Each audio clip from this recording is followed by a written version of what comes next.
CUET 2025 क्या आपको जानने की जरूरत है? पहले तो ये बात कि 2024 के कंपैरिजन में 2025 में चेंजेस आए हैं। देखो, एक गाइडलाइन जो है, जो एनटीए है, जो कंडक्ट करवाता है आपका CUET, वो निकालता है। लेकिन अभी वो जो गाइडलाइन है जिसमें आपकी फॉर्म फिलिंग डेट होती है और सब कुछ होता है, वो अभी नहीं निकली हुई है, वो अभी इशू नहीं हुई है। लेकिन ये जो गाइडलाइन है ये इशू हो चुकी है। इसके अकॉर्डिंग बहुत सारे चेंजेस आपको देखने को मिलेंगे। सबसे पहले तो CUET होता क्या है? तो ये है कॉमन यूनिवर्सिटी एंट्रेंस टेस्ट। क्या होता है भैया ये? पहले क्या होता था, जैसे आपने 12th का एग्जाम दिया, उसके बाद आपको बिल्कुल रश हो जाता था कि मुझे ये कॉलेज चाहिए, ये कॉलेज चाहिए, ये कॉलेज चाहिए। तो इसके लिए आपको बहुत सारे जो है यूनिवर्सिटीज के एंट्रेंस एग्जाम जो है, उसके लिए आपको क्या करना पड़ता था? फॉर्म फिलिंग करनी पड़ती थी। अब समटाइम्स ये होता था कि इतने सारे यूनिवर्सिटीज है तो सबके लिए मुझे क्या करना पड़ेगा? बहुत सारा पैसा लगाना पड़ेगा। और दूसरी चीज, अगर इनकी डेट ओवरलैप हो गई तो बड़ी दिक्कत है। तो एनटीए ने क्या किया हुआ है, यहाँ पर एक कॉमन एंट्रेंस एग्जाम बना दिया है CUET, जिसके अंदर बहुत सारी यूनिवर्सिटी इनरोल्ड है। जैसे कि आपकी फेवरेट DU हो गई, BHU हो गई, ठीक है।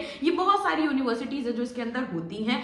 और इनका अब एक क्राइटेरिया भी होता है जिसके अकॉर्डिंग आप जब CUET को निकाल लेते हो, क्रैक कर लेते हो, और अगर आप मेरिट में आ जाते हो और इनके क्राइटेरिया को इसके अकॉर्डिंग फुलफिल करते हो तो आपको क्या मिल जाता है? कॉलेज मिल जाता है। कोई अलग से एंट्रेंस एग्जाम देने की जरूरत नहीं होती। आपको जितनी भी सेंटर लेवल की यूनिवर्सिटीज होती है ना, उनमें बढ़िया जो इसके अंदर इनरोल है उसमें क्या मिल जाता है? आपको एडमिशन मिल जाता है। तो मैं आपको डिस्क्रिप्शन में सारी यूनिवर्सिटी जो CUET के अंदर आती है उनकी आपको क्या दे दूंगी? एक लिस्ट दे दूंगी, और फिर आप सिलेक्ट कर सकते हैं कि मुझे ये यूनिवर्सिटी चाहिए। ठीक है, तो चलो पहले मैं बता देती हूँ, उसके बाद हम आगे बढ़ रहे हैं क्या होता है। तो देखो क्या है कि जो आपका एग्जाम है उसमें क्या होता है, ये एक पूरा का पूरा इसका पैटर्न होता है कि इसमें एक लैंग्वेज टेस्ट होता है, ठीक है। MCQ पैटर्न होता है, पूरा MCQs में आता है लैंग्वेज, और आपके सब्जेक्ट डोमेन क्या है आपका, कि जो सब्जेक्ट आप 12th में पढ़ रहे हो वो सब्जेक्ट, और उसके अलावा एक जनरल टेस्ट होता है, ठीक है। तो 2025 में क्या चेंज हुआ है कि जो आपकी लैंग्वेजेस हैं उसमें आपका लैंग्वेजेस तो सेम है, लेकिन जो आपके डोमेन सब्जेक्ट है वो पहले 28 हुआ करते थे, और अब घटा के कितने कर दिए हैं? तो अब जो घटा के 23 कर दिए गए। तो ये सारे जितने भी आपके सब्जेक्ट हैं ये हटा दिए गए, आप इनको चूज नहीं कर सकते हो, ठीक है। और जो जनरल टेस्ट था उसे जनरल एप्टीट्यूड टेस्ट बना दिया गया है। अब ये जो पूरा MCQ पैटर्न होता है, तो इसमें क्या होता है कि इनमें से आपको चूज करने पड़ते हैं 5 सब्जेक्ट, ठीक है। पहले 6 करने पड़ते थे, अब 5 सब्जेक्ट को चूज करने। जब आप फॉर्म फिल करने जाओगे तो उसमें आपको 5 सब्जेक्ट चूज करने पड़ेंगे, ठीक है। आप लैंग्वेज, अब लैंग्वेज में किसी भी, सबसे इंपॉर्टेंट बात तो ये है कि जो आपको पूरा पेपर होगा CUET का, ये 13 लैंग्वेजेस में कोई भी लैंग्वेज में आप पेपर दे सकते हो। आपको हिंदी आती है, आपको इंग्लिश आती है, आपको बंगाली आती है, आपको कन्नड़ आती है, मलयालम आती है, असमी आती है। तो ये 13 लैंग्वेजेस हैं जिनमें से एक चूज करके आप उसमें पेपर दे सकते हो, ठीक है। वो आपकी क्या हो गई?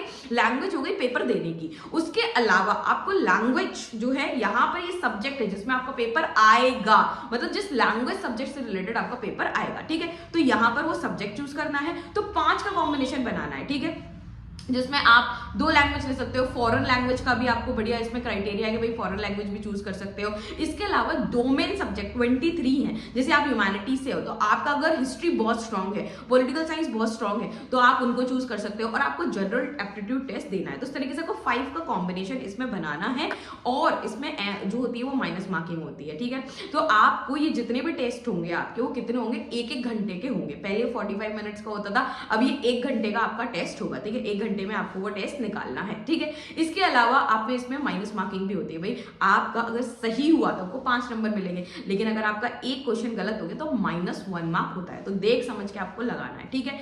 अगर मैं प्रिपरेशन की इसमें बात करूं तो आपको सिर्फ NCERT पढ़नी है। देखो अभी बोर्ड में सिर्फ 1 महीना बचा हुआ, तो मैं बिल्कुल रिकमेंड नहीं करूंगी कि अभी प्रिपरेशन शुरू कर दो, क्योंकि अभी आपको बोर्ड एग्जाम देना सबसे ज्यादा इंपॉर्टेंट है, क्योंकि क्राइटेरिया भी है ना 50% बोर्ड में आने चाहिए, ठीक है। अब जिसमें देखो, आप जो स्टेट बोर्ड से हो वो भी CUET दे सकता है, ठीक है। जो फॉरेनर है वो भी CUET दे सकता है, तो इंडियन भी और फॉरेनर भी CUET दे सकता है। आपके सेंटर इंडिया में भी पड़ेंगे, और आपका सेंटर जो है 24 आउटसाइड इंडिया सिटीज में भी है, ठीक है। इसके अलावा इंपॉर्टेंट ये है कि अभी आप NCERT को बहुत अच्छे से पढ़ो। मैं आपको श्योरिटी दे रही हूँ, आपको कोई क्लास की जरूरत नहीं है, किसी भी चीज की CUET की जरूरत नहीं है, अगर आपने NCERT बहुत अच्छे से पढ़ी है, ठीक है। तो मेडिकल और जो आपका IIT छोड़कर आप सारे के सारे जितने भी ग्रेजुएशन कोर्स होते हैं वो सीयूईटी के थ्रू ले सकते हो। मैं आपको कॉलेज की पूरी लिस्ट दे दूंगी। देखो सीयूईटी के थ्रू आप पास करोगे, लेकिन हर कॉलेज का अपना सब्जेक्ट कॉम्बो होता है। जैसे मैंने कहा कि 5 सब्जेक्ट आपको चूज करने हैं। अब मुझे डीयू लेना है, ठीक है,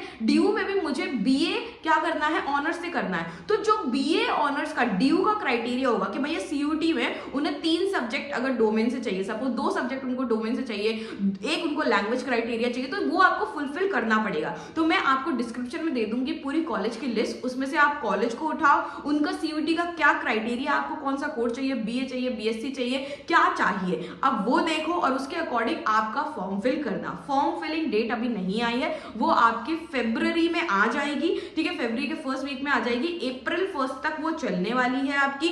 आप एग्जाम फॉर्म भरो, मई में आपका पेपर होगा, जून जुलाई में आपका रिजल्ट आ जाएगा। और उसके अकॉर्डिंग सबसे इंपॉर्टेंट बात है, इस बार थोड़ा सा देखो टफ कुछ नहीं है, टफ इन द सेंस ये होने वाला है कि आपका कट ऑफ बढ़ जाता है, लेकिन अगर आपने अच्छे से मेहनत करी है तो टफ कुछ भी नहीं होगा। बस मैं अगेन एंड अगेन एक ही बात कहूंगी कि सीयूईटी आपका निकल जाएगा ग्रेस मार्क्स से, अगर आप एनसीईआरटी बहुत अच्छे से पढ़ते हो। तो एनसीईआरटी बोर्ड में पढ़ना बहुत ज्यादा जरूरी है। Thank you so much. आगे और भी इंफॉर्मेशन है।